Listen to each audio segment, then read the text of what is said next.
Hi, welcome to In the Parlour. I'm with Ben Timberley. Hi, Ben. Hello, how you doing? Well, thank you. Very well, thank you. We're going to be talking today about the ISG, which is the International Socialist Guild. Yeah, So absolutely. over to you, Ben, just to give us a brief explanation of what it is, okay, and why you set it up. Okay, the International Socialist Guild is essentially an independent organisation that has been set up to advance the interests of socialists themselves, and obviously the cause of socialism that they belong to. In short, it's there to empower them, to organise, to create policies, to support each other, and to safeguard that network that we built up under the Corbyn banner that has been eroded a bit recently. I'd say the biggest thing that's really driven me to set it up is to protect activists in terms of their organising. So as we're all unfortunately aware, when you organise and you agitate and you communicate and you collaborate on social media, it's not a safe space for activists to do so. Things that you say on there can be misconstrued, they can be weaponised against you, and it's not a good place generally, practically, for organising either. It's very difficult to keep track of conversations.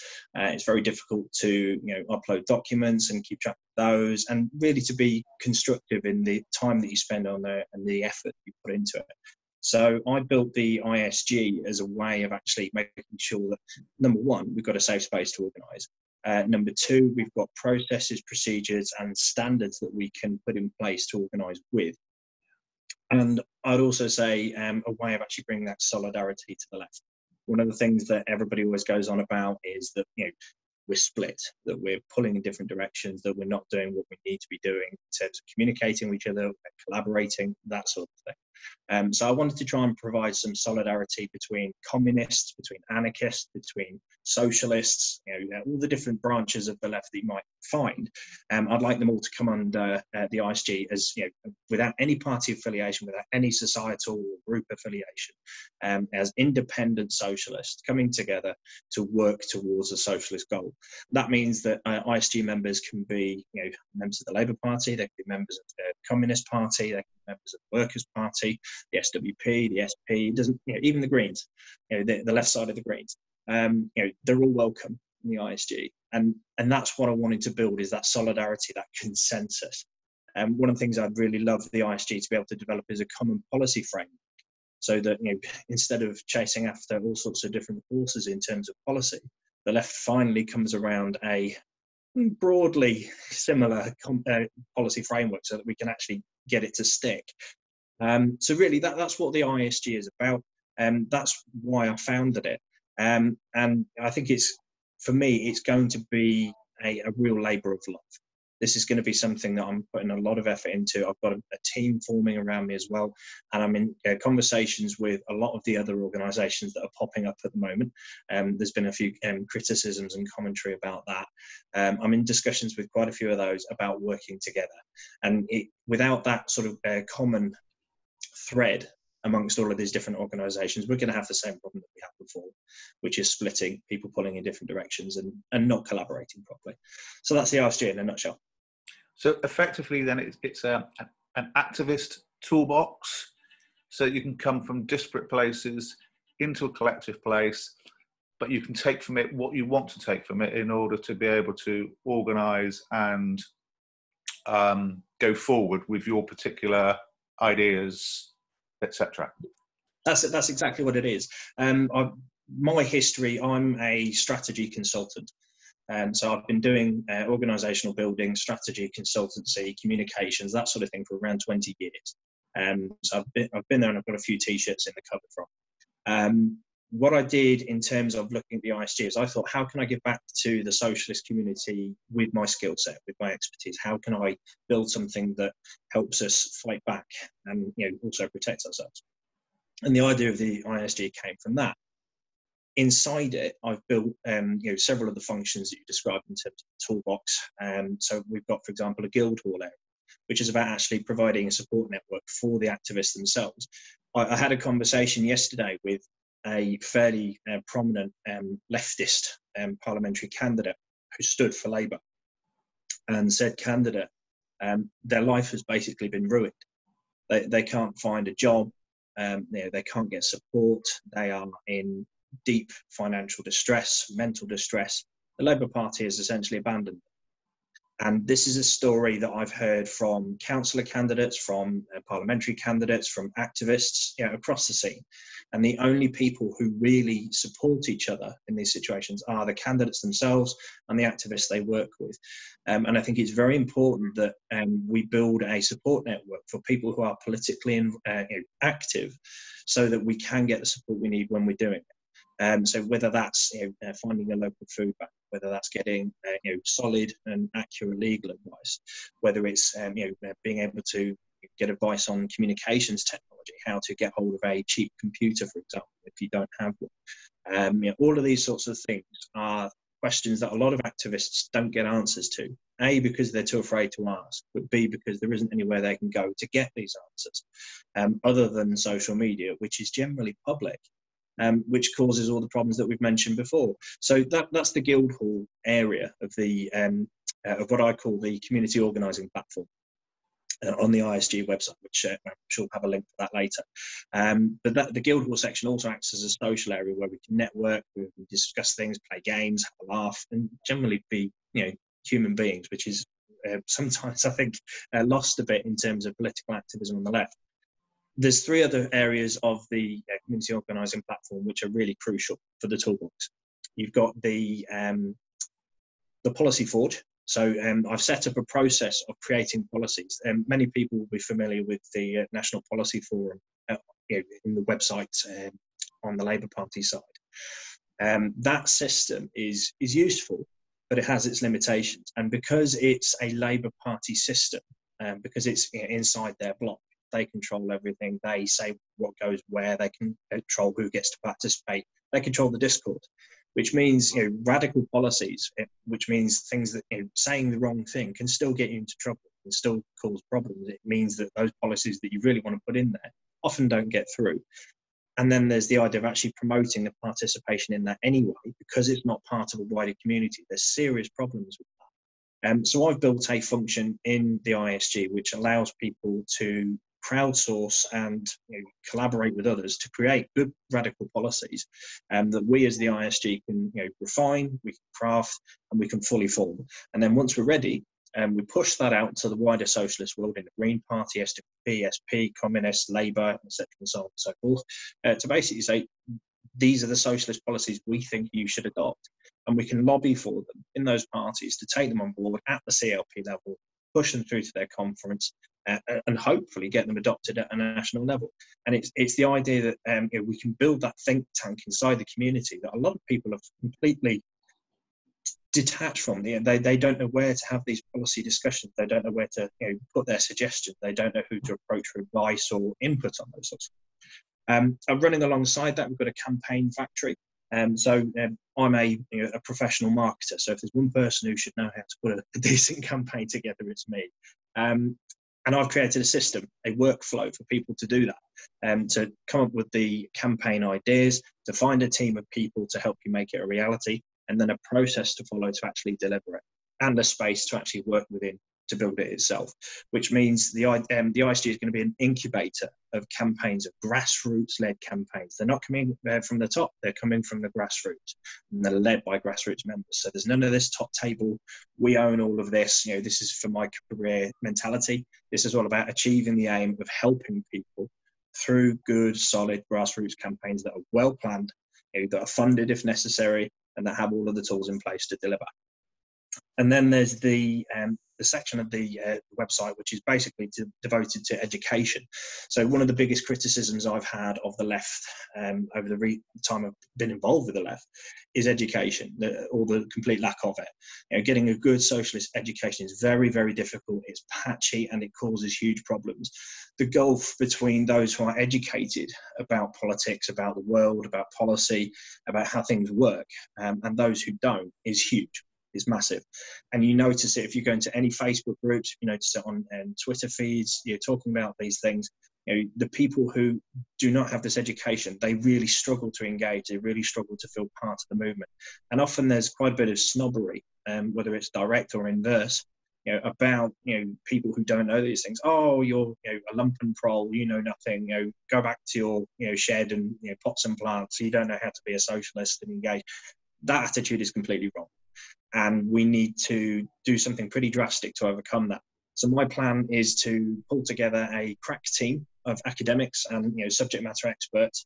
And what I've done is I've taken the 2019 Labour Party manifesto, split it up, the section of my website into those areas where the academics can basically control the input in there. They can create a curriculum of learnings around those topic areas, and help people learn what socialism actually is. What does a socialist economic policy look like? What does a socialist green policy look like? What does a socialist crime and law and order type policy look like? Can I just step in there, because please do. One of the interesting issues around the engagement of academics sociologically, of course, is then the use of their language, because they tend to communicate in what we call an elaborated code. In other words, they're using the language that's required in academia to be successful. Yeah. Whereas the lumpen proles, wherever we want to, the masses, yeah. all those people who have become disengaged or simply don't have the knowledge, they also can come from an elaborated code background in terms of their language, but for a lot of them, it's a much more restricted code. So for them, it would be very difficult for them to engage in what the academics are saying unless the academics write it in a way in which it's accessible to everybody. I completely agree. And that's one of the missions of the ISG, is to make socialist education accessible to normal people. I see the ISG as being a body that can take those who are left-wing but don't know what that means or how to implement that or how to speak about it, take those people into a safe space and give them the tools they need to become politically active. And this is one of the things that, for example, the Brexit Party have done so well with, and UKIP did as well to a point. They educated their activists, their base, in a way that was accessible. They used the language of those people. They went to their spaces and spoke to them in their way. And because of that, they gelled, they pulled together. They got that buy-in, they got that traction, and they got campaigns together, and they pushed things out. The left isn't rich. We don't have the money that the Brexit Party and others did. But what we are good at is getting bodies. We are good at getting a large number of people involved who are committed and want to help.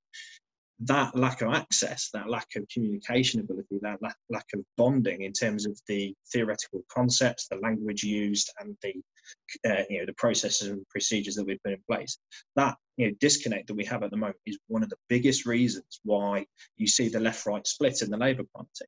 It's one of the reasons you see the CLPs not getting good quantities of activists out to put posters up, to deliver leaflets, to go canvassing. That is the core reason. And behind that, there is, we could talk about that issue for hours. There's all sorts of sociological issues, economic ones, cultural issues that mean that people literally don't want to come together because they despise what the other person that they see as perception. They despise them. They look at them and say, "Oh, you're too rich to be here. You're too white. You're too black. You're too, posh. You're too working class. You're too this. You're too that." When really, we're all socialists. That's what should bind us.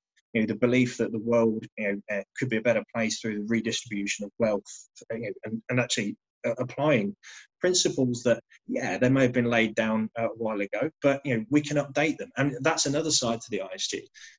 There's a lot of harking back to Karl Marx and Lenin and Stalin and Gramsci and various other names from the yonder year, where we haven't updated their principles. We haven't taken what they're doing and updated it to a world where technology has absolutely changed everything, where the biggest threat to mankind now is global warming. We haven't done that in a way that's accessible.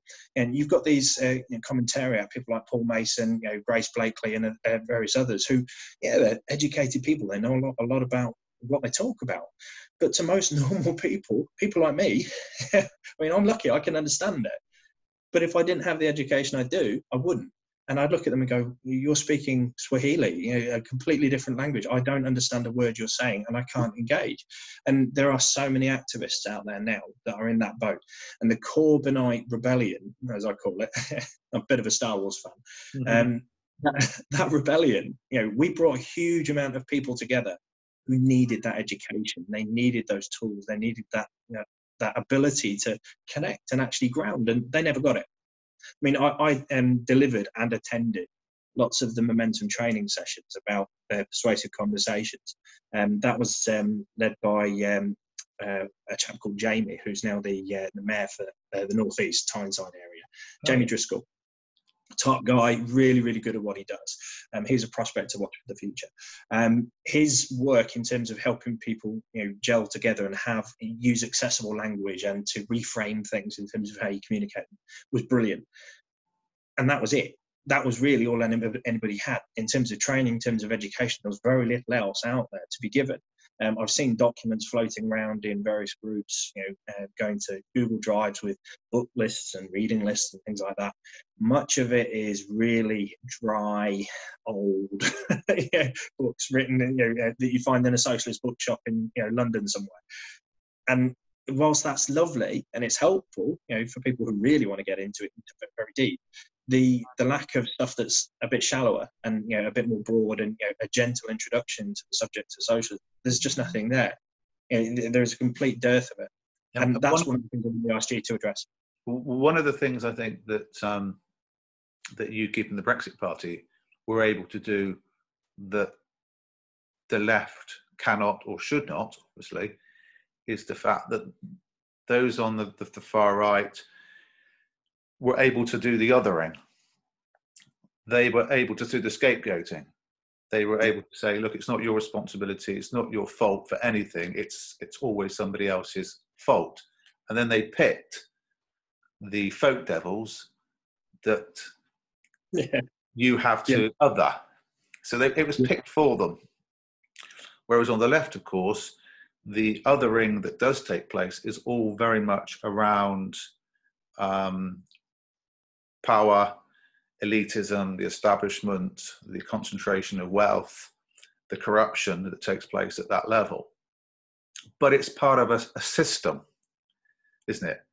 So yes, for the left, they're very much fighting a system, whereas for the Brexit Party and UKIP, etc., it was almost, yes, the system, we can focus on the EU as a system, but hey, let's make it much easier for you. Let's focus on people with different coloured skins. Let's focus on people who have a different sexuality, etc., etc. So they can be the people in your street that you can sneer at. Yeah. So it was really, really easy for them because their moral compass is so much different. Whereas for those on the left, finding the key to Pandora's jar and then letting everything out is almost been an impossible task. So the project you're talking about is absolutely amazing, and the idea that everybody can come together for this toolkit and for the discussions, I think that's really, really key as well. The fact that they can come and discuss and debate without being on social media and having everybody else pile in. That's really, really important. I think that one-to-one, because I think what you tend to get with power dynamics is on Facebook, for example, you'll have somebody who says something, somebody else will come along and have a discussion with you, and then somebody else jumps in and somebody else jumps in, and they've taken off in different directions, or they've used ad hominem, or they haven't got much time, so they keep it really, really simplistic, and it really sort of overrides everything that the person's trying to say. Whereas if you can have a space where people can have one-to-one discussions with others, and they can almost turn off. So once you have that one person who joins in, you can almost stop it for anybody else coming in. You can have a really great discussion with that person, and then you can maybe open up and talk with somebody else at some other point.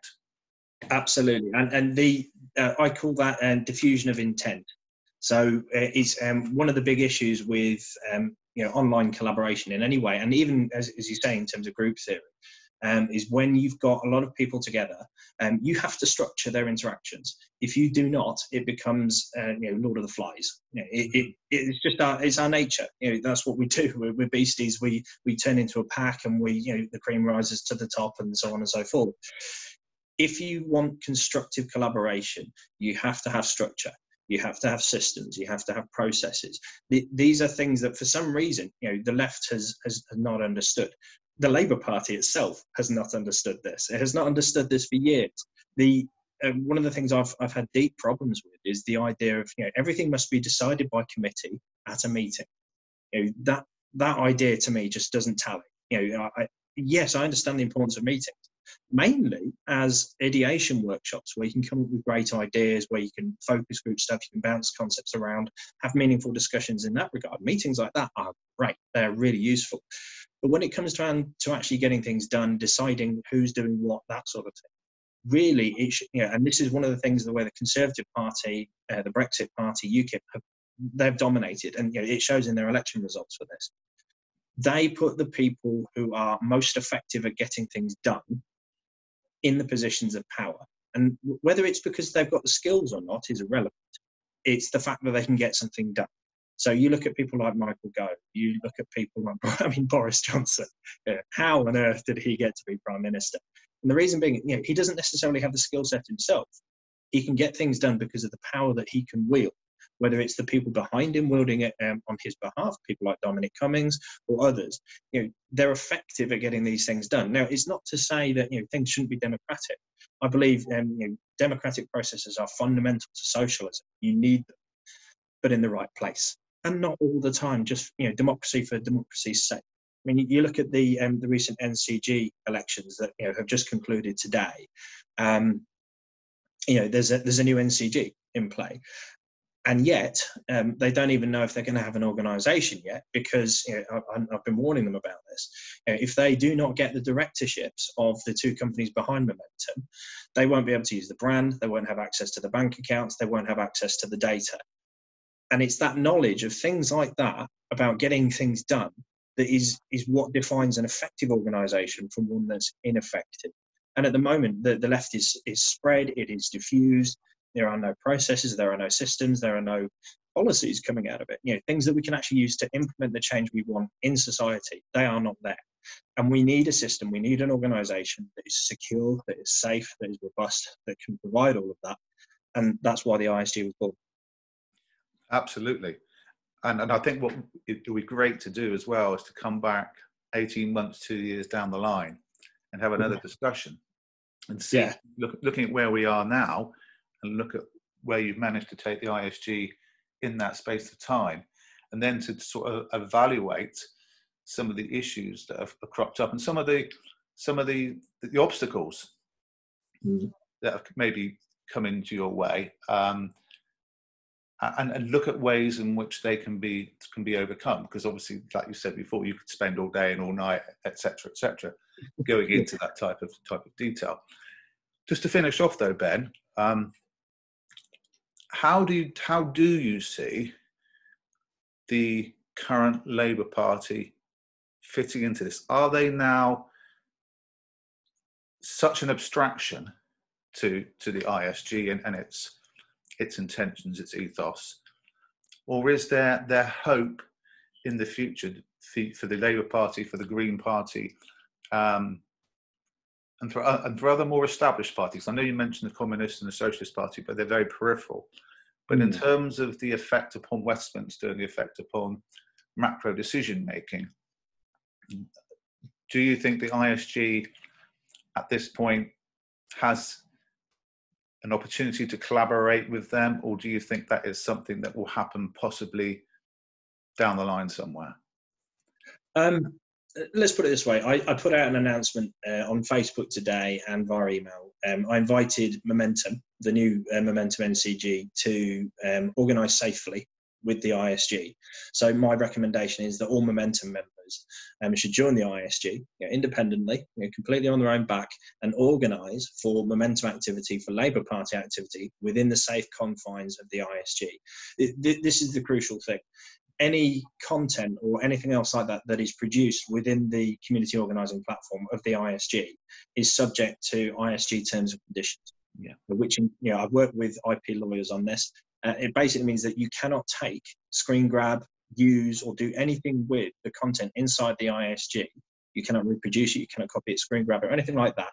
You can't take it away and use it. That means that if you're working for a compliance team in the Labour Party, you cannot take that information away unless you pay the ISG a fee of £250,000 for each and every single piece of information that you are using. So you kind of get where I'm going with this, in that it means that that safety net is there. So I've invited Momentum to do that today with the trigger happy approach that the Labour Party are taking towards leftists at the moment. Beyond that, the Labour Party itself, I think the Labour Party is in deep trouble. I think there is a real problem in that the Labour Party is struggling to organise in any way, shape or form an effective opposition. I have my doubts as to whether it's actually trying to. And there are lots of connotations that we could discuss about it, but I don't want to go down that road. My simple point is this. I think the left will be far more effective at the moment in terms of getting its house in order than trying to provide an opposition when you've got coronavirus happening, you've got a government that essentially rules by decree, you've got an unelected bureaucrat in the form of Dominic Cummings, who is actually the Prime Minister. He's the guy making the decisions. They're purging the civil service at the moment. It won't be long before they go for the judiciary next. That's the game plan that Viktor Orban and others have followed. You look at these people, you see the game plan that's dictated by the Koch brothers and the various other people behind them. You look at that and you go, is the Labour Party fit for purpose in terms of combating that? And the simple answer is no, it's not. It doesn't have the technical capacity, it doesn't have the theoretical capacity, it doesn't have the experience, it doesn't have the insight into making this stuff work. I mean, and that's completely forgetting the fact that we've had a core crack team of people who appear, and this is from my own investigation, they appear to have been recruited directly from university, in one particular university, which is Royal Holloway, to have gone into the centre of the Labour Party to disrupt it from the inside. Put that fact in, and then you see that really the Labour Party as a political party that is an opposition doesn't work. It is combat ineffective. It cannot deliver the what we're trying to do, which is an effective opposition, because the government is not interested in having an opposition. They're not interested in having a functioning democracy. They're not interested in it. And that's when you start going, well, why are we here? What are we doing? What's the point in having political engagement when really your political engagement is neutered at every opportunity? The media neuters it. You've got the government neutering it. You've got the security services neutering it. It's very difficult to challenge anything in court anymore. You need huge sums of money to be able to do so, and access to people with the legal knowledge to do it. All the pillars of democracy are falling away, and as an opposition, as an opposing ideology in socialism, we have no weapons to fight back other than turning up on the street with placards and shouting and screaming.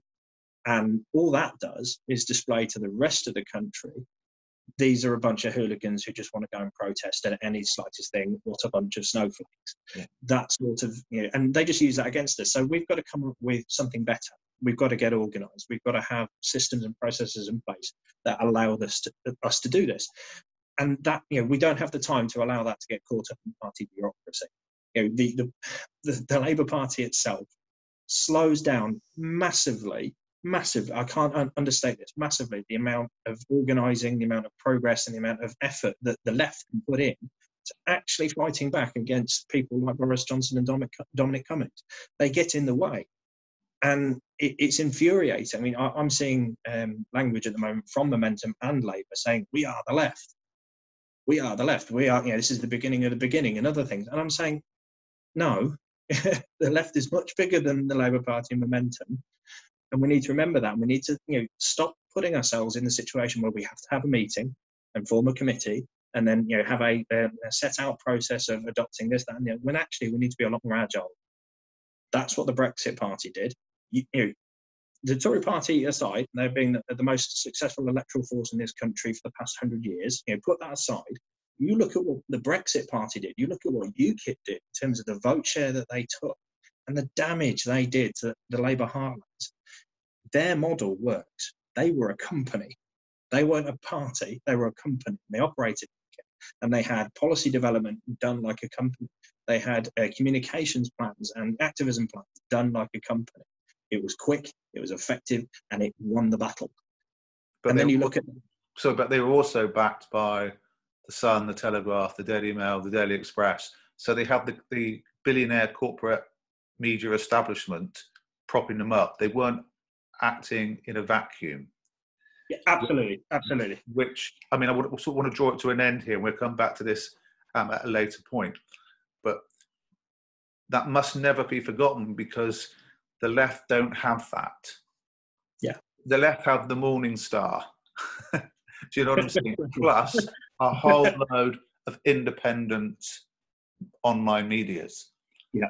But nothing with the financial clout of the tax evading billionaire corporate media that isn't only obviously in this country, but it's an international phenomenon. And I can see where the ISG is almost doing the Thomas Paine thing. It's going back to the leaflet, it's going back to the street, it's going back to the neighbourhood, it's going back to communities, and it's doing from the top up, from the bottom up.